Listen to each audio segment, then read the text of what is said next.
This year, I've had to make some of the hardest decisions I've ever made in my life, both personal and within business. This year, I have suffered severe injuries, falling off my bike, having an operation and getting a really bad infection, and then being sick for about a week where I couldn't eat or drink water because I couldn't keep anything down, or like just anything in my body, and I won't go into depth on that. Whereas at first, making those hard decisions and navigating these trials highlighted to myself my innate capabilities and my ability to deal with adversity. By the last bout of adversity, something more sinister was rearing its head. A limiting belief system. Because throughout all these trials, hard decisions, I had nothing but myself to go off and just trust that everything would work out.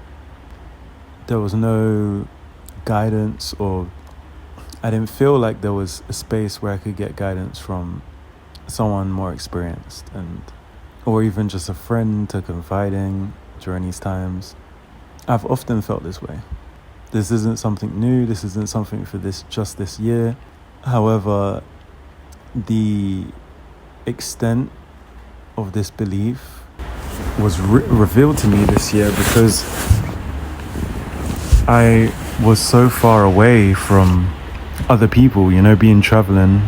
This is my first time not being in the UK and not being around friends or family. Even if during hard times I isolate myself and I do it myself and I'll come out, this is the first time where it's like I'm doing that, but in a complete different space with no one's physical presence near.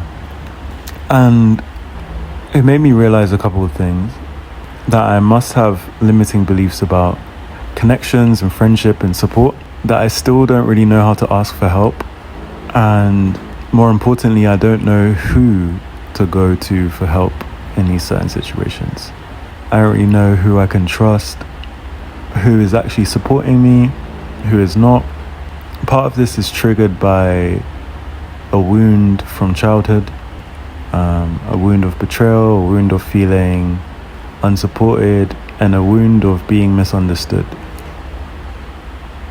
And so I'd rather not say anything, because nothing is worse to a wounded inner child than asking for help and then not receiving it. Asking for help and then being turned away. Crying out for help and no one hears you. And so it's learnt behavior that I just keep it to myself, deal with it myself, and then keep moving on. But after a while, that starts to take a toll. And it's a belief that is so heavy that I cannot carry it with me anymore. And so, inspired by a reel that I watched about this lady who has had a very inspiring story. So this exercise is called Expose the Lies. So I would write all the lies you tell yourself about who you are. Very important. You write them all in pencil. 16 sheets of paper, 10 sheets of paper, whatever. Then you get a red pen and you write the truth in between each lie, even if you can't believe it yet. I wrote down a lie that I tell myself. I was like, I feel unsupported.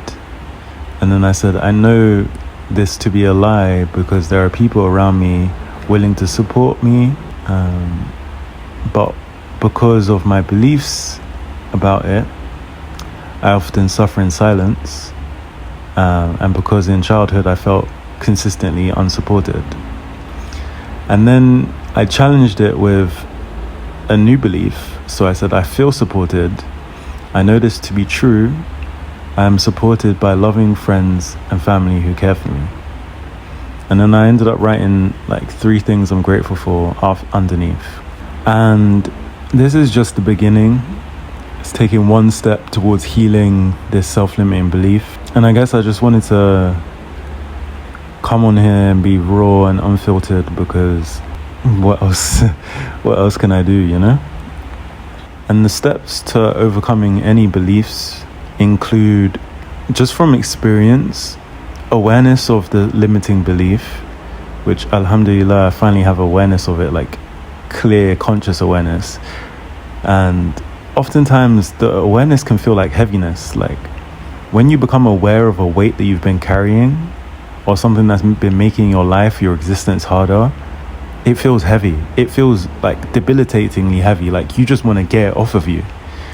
That's great. The first step is awareness.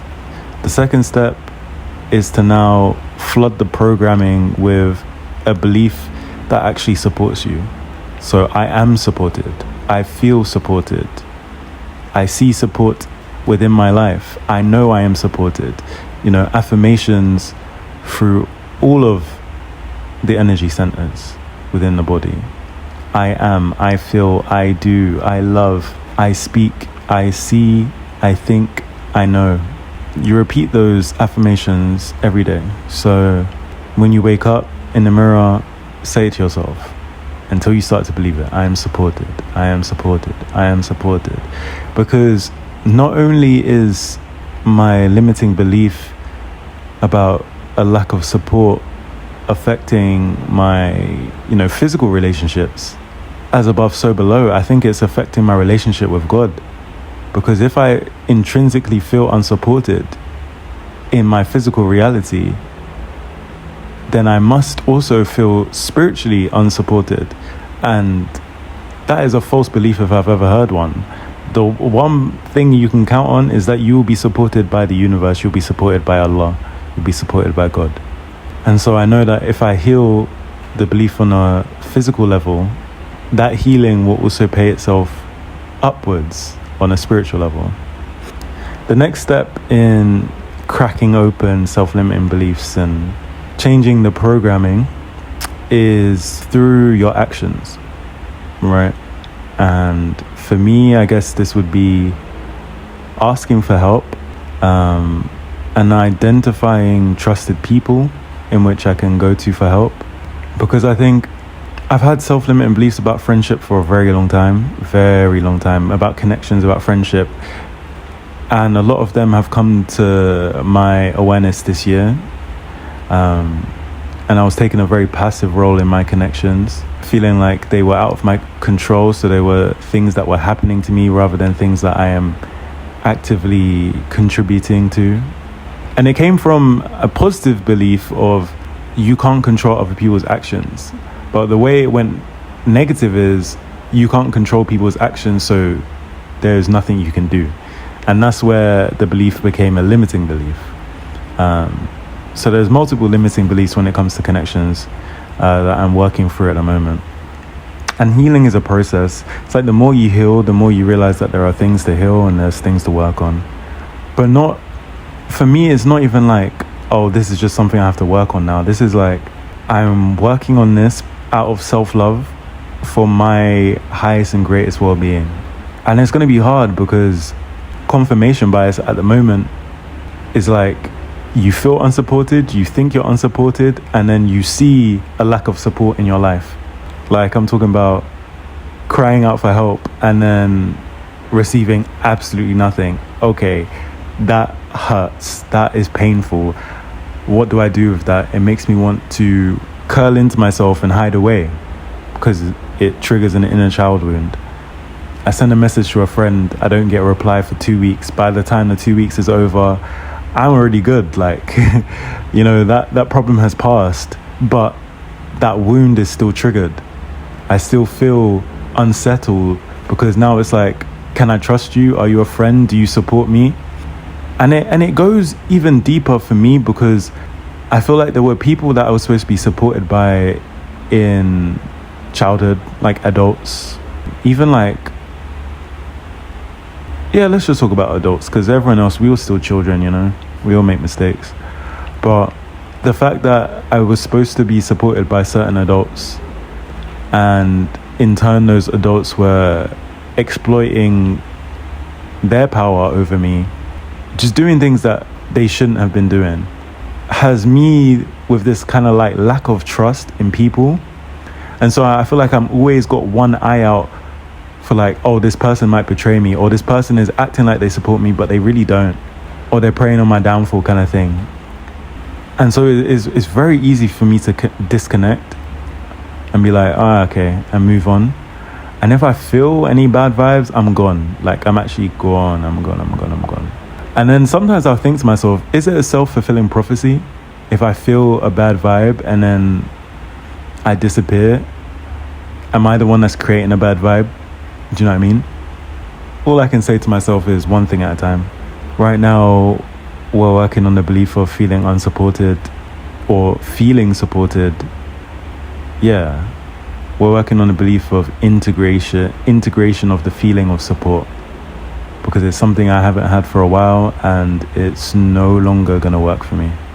Welcome to Captain's Log, where I share my unfiltered thoughts, feelings and opinions. So yeah, thank you for listening. If you have any tips on cracking through this kind of self-limiting belief, that would be so helpful. Let's start a dialogue in the comments. And yeah, thank you for listening.